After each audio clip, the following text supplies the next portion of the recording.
as long as the lady called Consolata Wapabubi is sitting in Senate even now, that sitting is illegal. That is a stranger in the floor of the House. There is no impeachment, by the way, that is going on with a stranger in the floor of the House. That is the basis of an appeal for whatever outcome that impeachment will bring out. Because they have a stranger in the floor of the House. Here are the orders that have been moved up from the seat.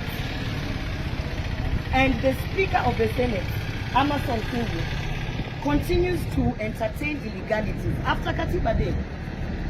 So, in fact, the people of Kericho should know they are being shortchanged. Because whatever is happening right now inside the Senate is not legal. There is a stranger at the floor of the House who is purportedly sitting and thinking that she is executing an impeachment. So the people for Kericho should know that. In the meantime, as you can see, they had sent last year they had sent wanajaribu kutumia polisi vibaya. They had sent a lady to come and arrest me. I've told her to arrest me. I don't know, maybe she's afraid of the media.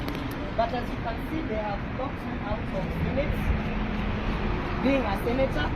This is how they blocked even the people who have been called by the labor experts. They were blocked from actually reaching their leaders and presenting a petition.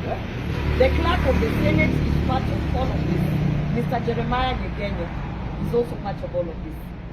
So I'm just saying the people of Kericho should in fact say that this sitting should be stopped because there is a stranger at the floor of the House right now.